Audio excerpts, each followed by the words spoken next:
What's up, everyone? Welcome to the Existential Stoic Podcast. I'm Danny. I'm here with my buddy Randy. Hey, Hey, Danny. Randy. Today, we're doing episode 40, Looking for Answers on the Existential Stoic Podcast. So, why should we look for answers in the first place? Or I recommended this topic, but what did you understand it to be when I suggested it, I guess?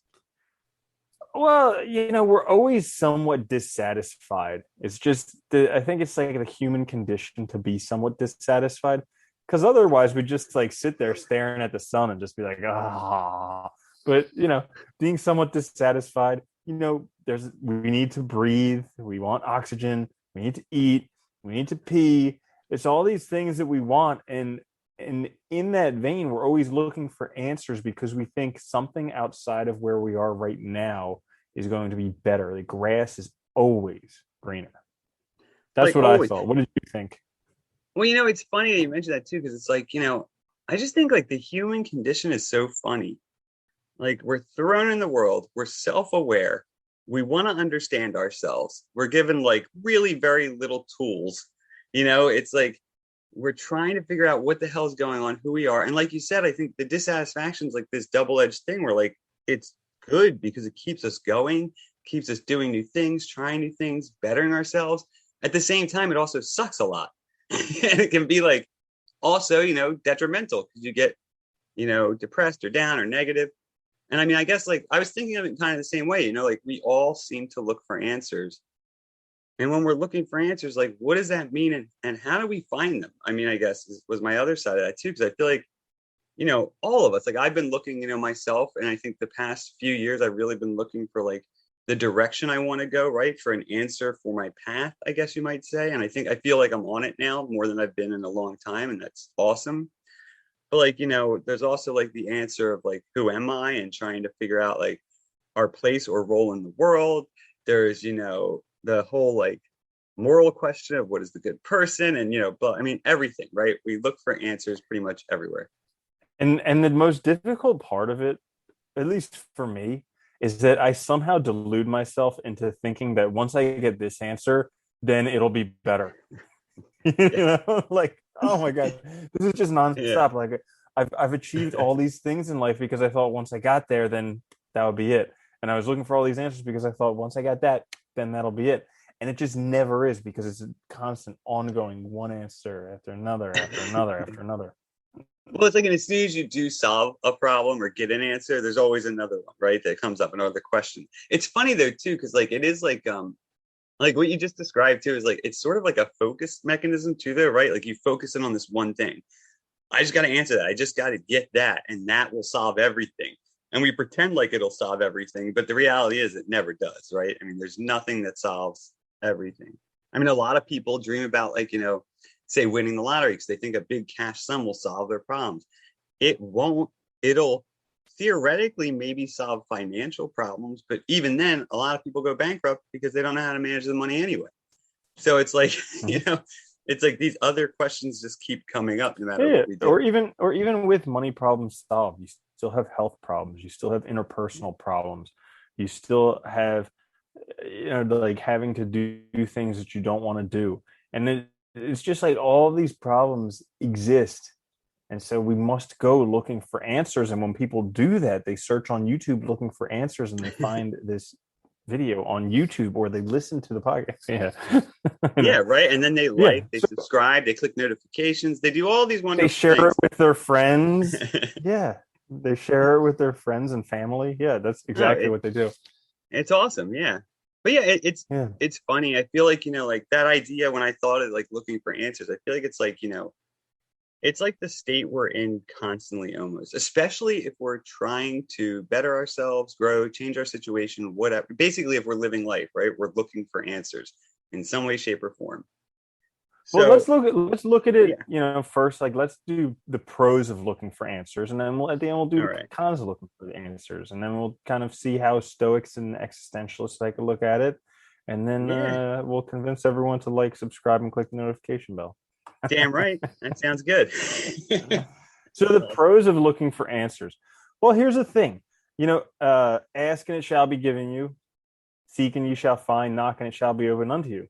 For everyone that asketh receiveth, and he that seeketh findeth, and him that knocketh it shall be opened.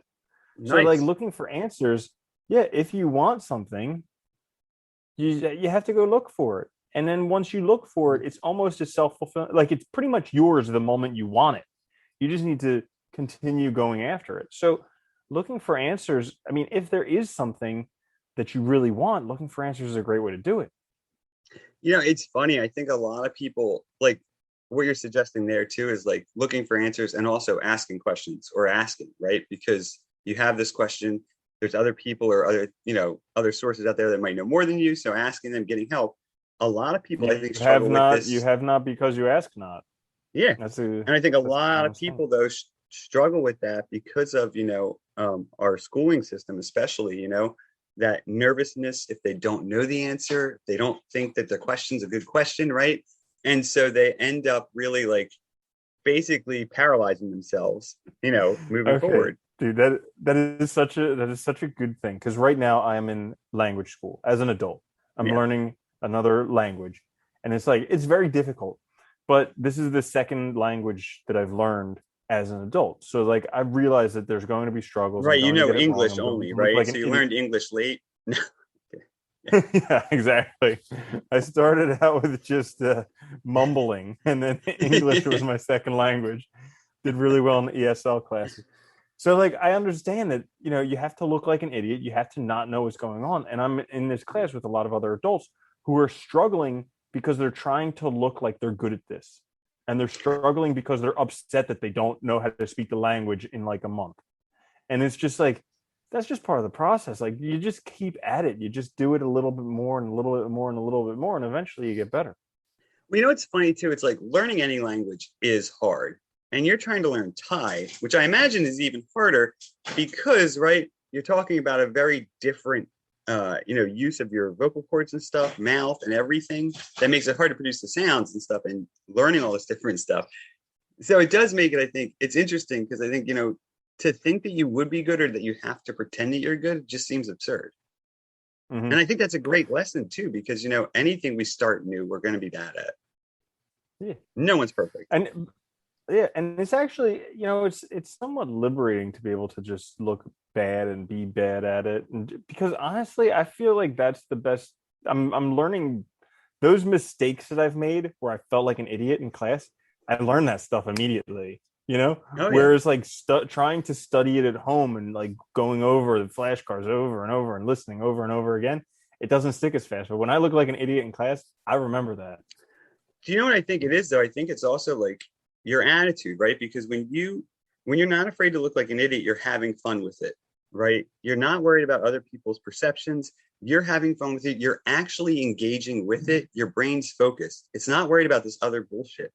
It's funny. I see this a lot with people where, I'm sure you ran into people like that are so focused on how other people think of them. It's like they can't do anything and actually enjoy it because they're never really doing what they're doing. They're always worried about the other. They're always worried about the camera lens right on them and how it's judging them and what it's, whatever. And it's like, I think that's an important point, like if you're having fun with it, you're going to learn it way better because you're actually just doing it to do it. Mm-hmm.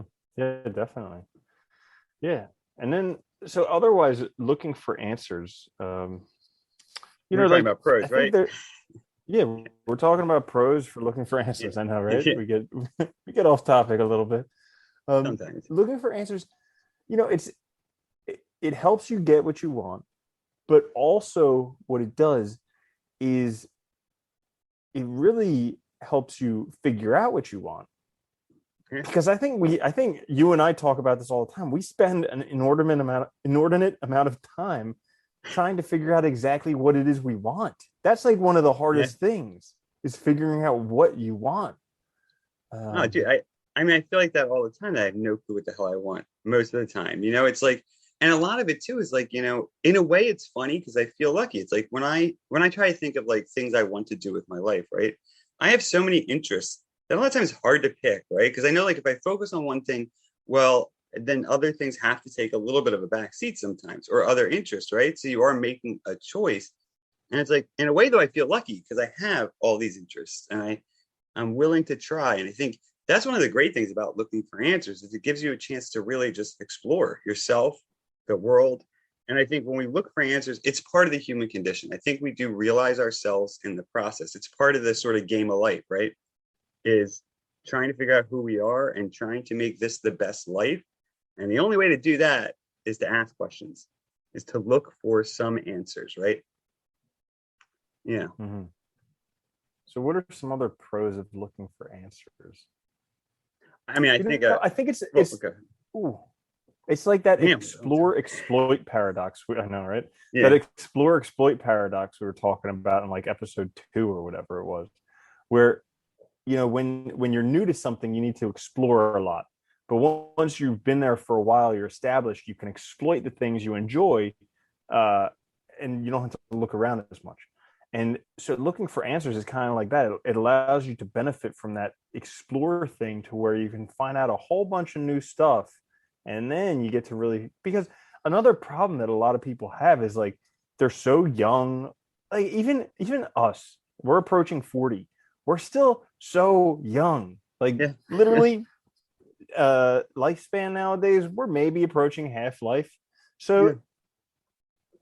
there's so much time, and everybody wants to prove themselves so early. They want to be established so early. They want to be good at stuff so early. They want to be like better than everyone else, a millionaire, have houses, and blah, blah, blah, blah. And it's just like it. It's hard.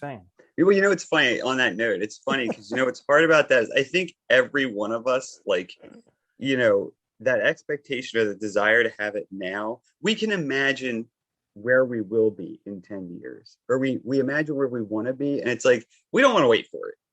We might be willing to put the work in, but we still don't want to wait, right? It's hard to wait sometimes. And, we know that like to get to that point, there's going to be probably a while of just like grinding through it, right? Doing it and maybe muddling through and not being great at it. But eventually we will be good. And we know that. So it's like, you want that now. And I get that. But that can also be a real sort of like mental block as well that destroys progress because it keeps you from really doing anything long term. You just keep switching things, right?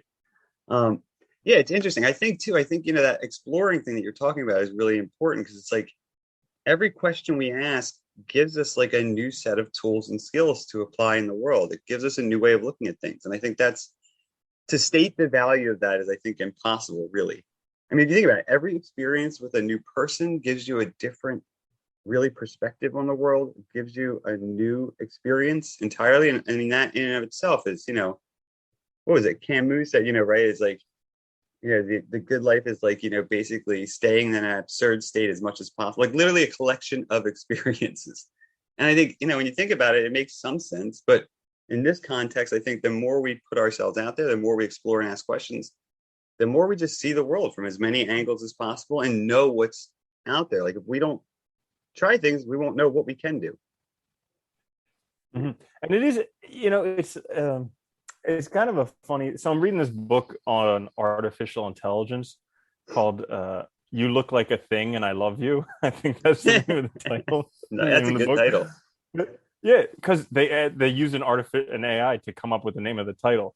But like, so basically in that book, they're talking about how AI who's set on exploring, like an AI with a creative objective, will just basically like glitch out whatever environments they're in because they just keep trying one thing and then the next thing and then the next thing.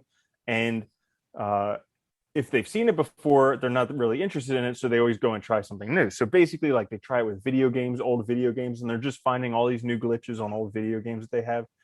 But the author went on to say, they're like, I'm pretty sure that's like the biggest evidence that we're not living in a simulation is that if we were, somebody would have figured out how to glitch their way through it already, Yeah. Yeah. But it does make sense. Oh it does make sense because like we can always be exploring even more. Yeah, right. No, we can, like, and definitely I love that example too, because you think about that, it's like if we were in a simulation, there literally is no program that's perfect. And there's always something, right? So it's like it would be found because everybody just there's always going to be those who just keep trying things and just keep trying things. There would be somebody like glitched into a wall, and you would just see Yeah. them like walking in a wall. You know, it would just be all this crazy stuff. So, God, how funny would but that be? That would be so weird. yeah, yeah, but I mean, I'm guilty myself of becoming comfortable and just doing the same stuff over and over and over again. And on one hand, I tell myself it's great that I have this routine, and this routine is all these positive habits that are contributing. But on the other hand, it's like I'm not exploring because I'm just too busy exploiting things I've already found.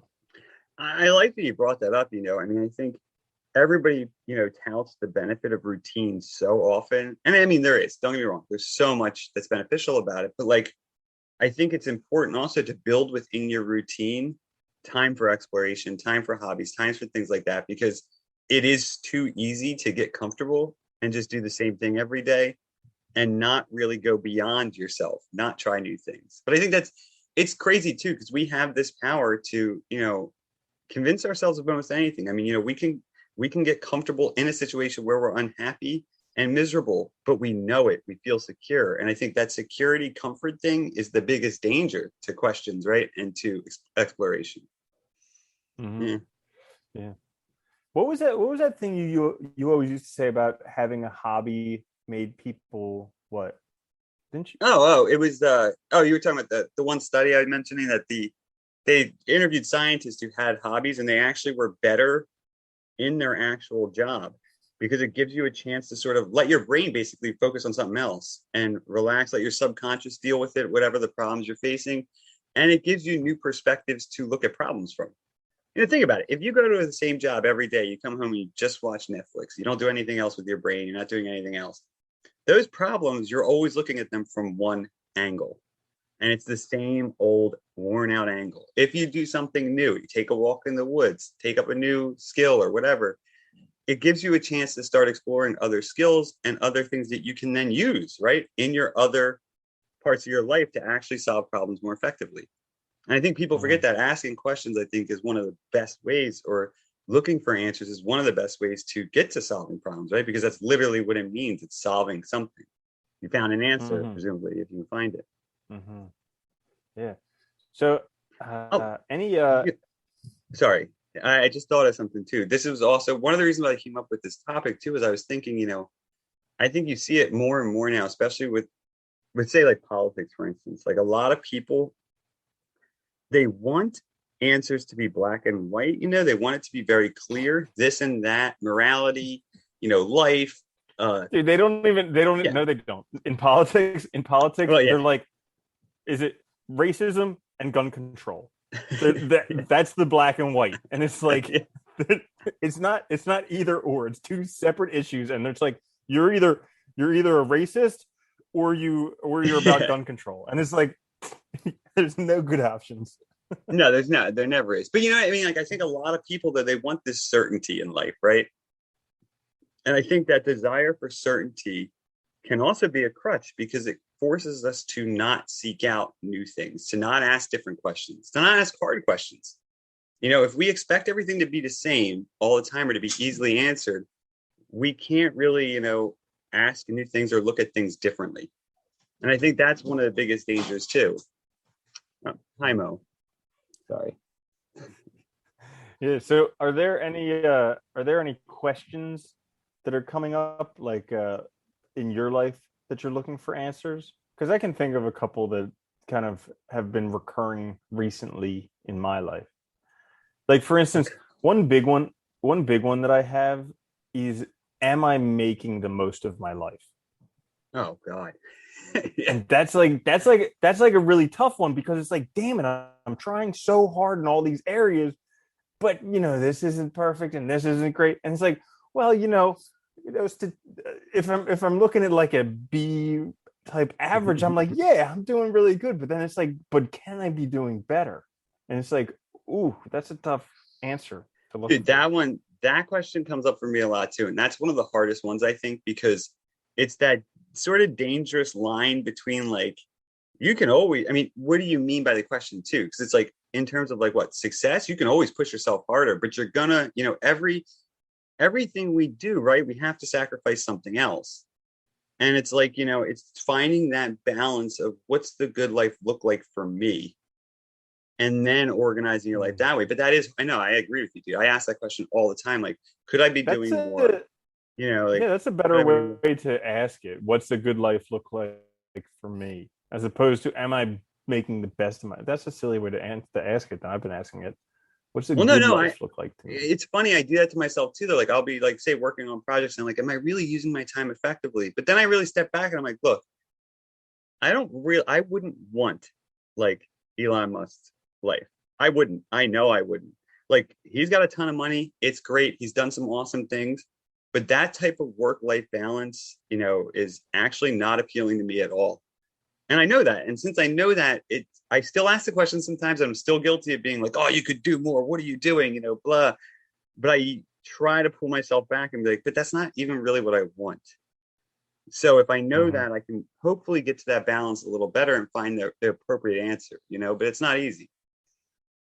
Yeah, Mm. yeah. Like for me, it's the struggle of like right now I am where I've worked to be for a long time, but it's and I know that like if I go full throttle, I could do a lot more, but it's like that may be like maximizing my potential, but that's not really what I want. And so I always get caught in that conversation that's like, oh, I'm not maximizing my potential. But then at the same time, it's like, oh, that potential is not what I want. So Yeah, like and it's going back and forth. So kind of looking at it like you said, what does a good life look like to me? That's a much handier way to look at it. well, I like what you said there too, like maximizing your potential. I think that's a dangerous thing, right? Because it's like that's focusing on only one thing about you. And I know you, I've known you forever, dude. I know you always like to have a lot of different little projects going on. It requires time to be able to do those different things. If you really pushed yourself in one area as much as you could, you'd lose out on a lot of things that you find valuable. So it really wouldn't work. It's like, but I think we're all guilty of that. We ask ourselves that question when we think, whatever, we probably want things to be moving faster or whatever, I don't know. Or we're jealous of somebody else's success, even though we don't want to put the same amount of time and, all those things. Yeah, it's Mm-hmm. interesting. Yeah. You know, So it, let's look at the oh, cons. Oh, go oh, no, go for it. ahead. Yeah. So the cons too. I mean, I The think there's, cons of looking for answers. Yeah. yeah, I mean, I think one of the cons, I think, and this is just one of those difficult ones, is I think you can also, as much as asking questions is beneficial, I think asking questions can also be like anything else. It can be overdone. So you can essentially work yourself into anxiety, depression, negativity because you keep pushing questions that maybe you can't answer now, or that you're asking the wrong question. I mean, asking questions means asking also the right question, right? Not just necessarily any question.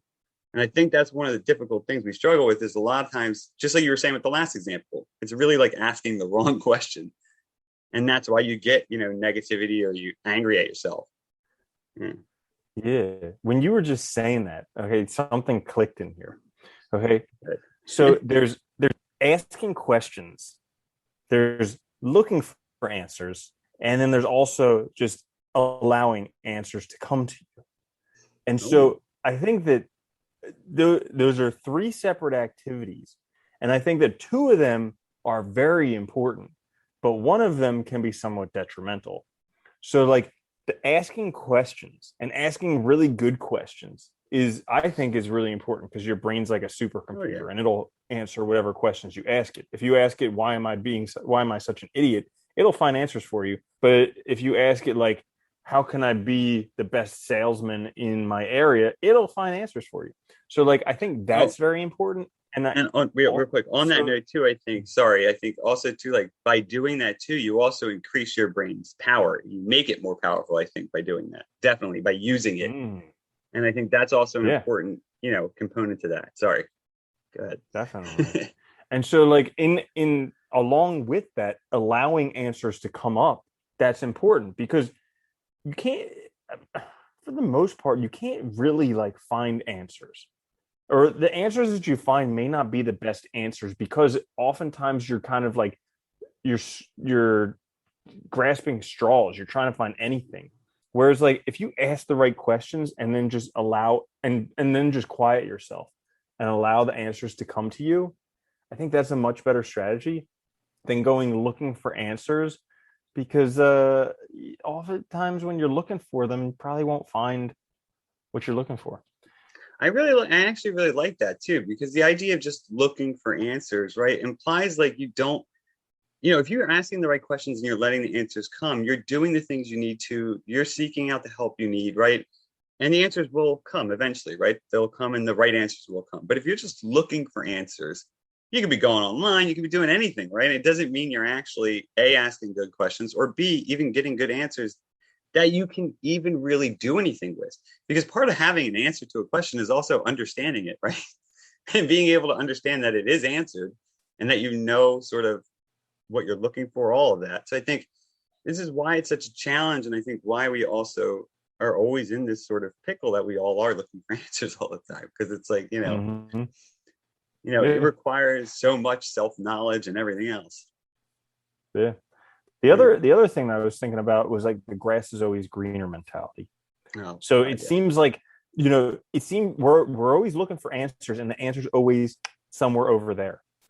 But I think it was Russell Conwell who said that we're all sitting in the middle of our own acres of diamonds.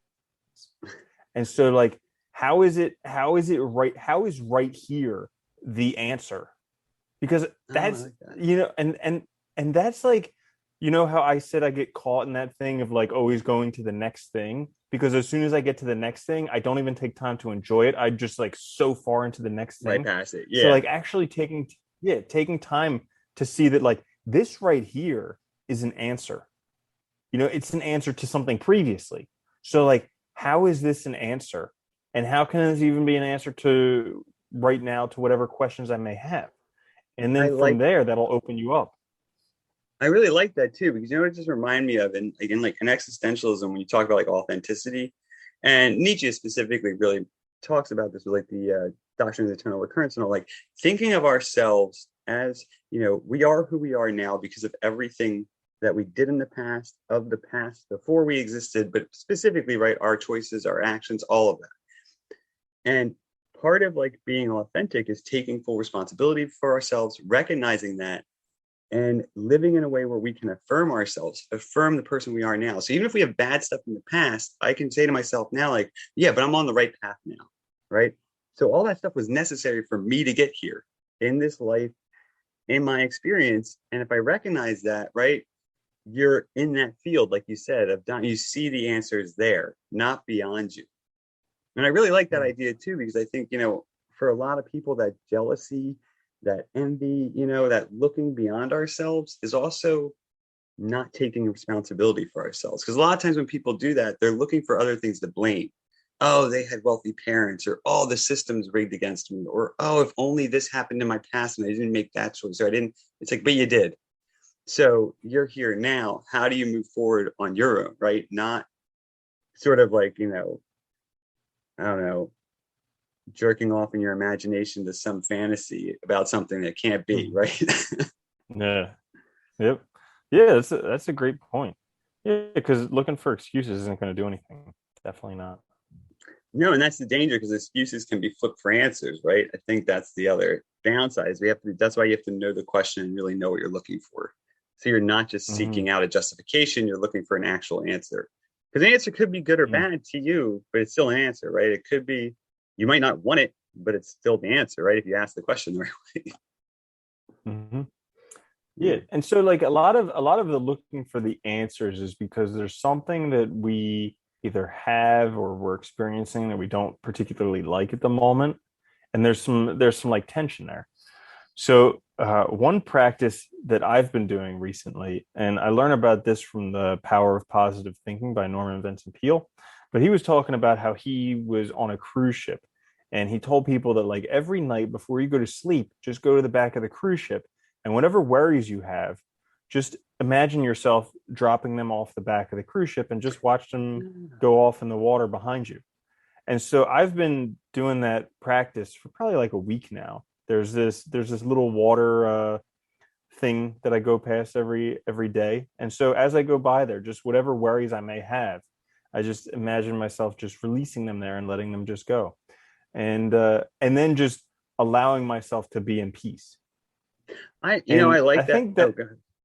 Sorry, go Yeah, ahead. so I think it kind of goes along with this idea of looking for answers because like as soon as I let those go and I allow myself to be in peace, I don't need to go grasping for answers anymore because basically everything's solved. I don't have any more worries at that moment. And it's kind of like it's a very peaceful spot.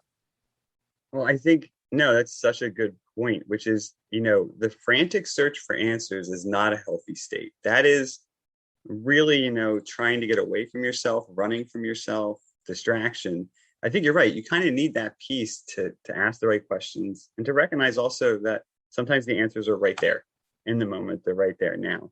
I also like that idea too, what you described. You ever do the meditation where you sort of you pretend like you think about imagine breathing in good and releasing Mm-hmm. bad in some way, shape, or Mm-hmm. form, right? It's very similar. I like that idea. Yeah, because that always helps me. I feel like you're like, it's almost like you are sort of letting something go. It's really nice. Mm-hmm. And you get to a state that's a lot better, if only for a little while, but it works really well. It gives you a chance to clear your head and just, I think that's the great thing about that is it gives you a chance to sort of just have peace for even, a little bit, which helps you think clearly Mm-hmm. and, assess things clearly. Definitely. Yes. I, So we've looked at yeah, the okay. pros and cons of looking for answers and kind of how to go about doing. I mean, I think Anything else that's coming up for you? I think sort of in sort of a sort of summary, I would say, I think everything we've talked about, what's important is that, to kind of think about how you're going about it. We all look for answers, right? If your answer looking seems to be distracting, detrimental, you know, chaotic in a way, you might want to step back. Because I think the difficult thing is, we all look for answers, but if we do it in the right way, I think it's highly beneficial. But that means knowing ourselves, asking the right questions, giving ourselves time, being patient. It requires a lot of things that are difficult. A lot of the virtues the Stoics talk about it requires, right? It requires you to sort of work on yourself, as all things usually do for a good life.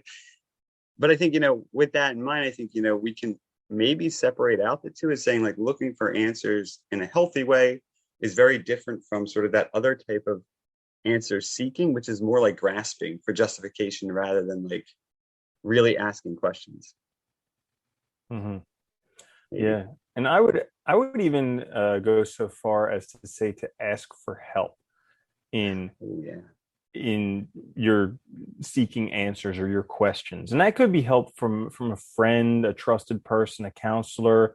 I even recently kind of like asked the universe for some help with some things that I've been struggling with. And it's kind of like there's because it takes you out of this mentality of it's me versus everything else and I'm at lack and blah blah blah, and all of a sudden you realize that we're this big giant connected organism. And so you know, Yeah. Isn't that the worst thing about the like US and Western perspective that it's me versus everyone else? That's like the worst mentality. I mean, I get from an advertising perspective, from a capitalist perspective, I get it, but it also is like so detrimental to people and it sucks. Because, mhm. for the most part, it's not the case. And I think that's a sad truth. I think that's a good point. Yeah, it's interesting. I mean, you can, and I think that's a good way to look at it. You can ask questions in a lot of different ways, asking the universe, asking others, asking, instead of just asking yourself in vain, right? If that's not working, try these other methods, see if that works, trying to find a way to quiet your mind so you can get to the right question too. And you will find answers. Yeah, Mhm. like that. Cool. All right. Good. Yeah. I'm good. All right. So that was what do we call it? Looking for answers? That was looking for answers, right? Looking Yeah. for answers. Yeah, looking Hopefully for we answers. found some. I hope we did, right? So that was episode 40, right? You guys, if you're listening to this on the podcast, please subscribe it. Please share it with your friends. It helps us out a lot. If you're watching us on YouTube, please click notifications. Please subscribe, share it. And, obviously check us out. If you're watching us, listen to us. If you're listening to us, watch us. It helps us out a lot. We'll be back midweek with a quick fix. We're going to give you guys a quick, like 10-minute episode on being more persistent. So definitely check that out midweek. And, until then, later, Andy. Later, Danny.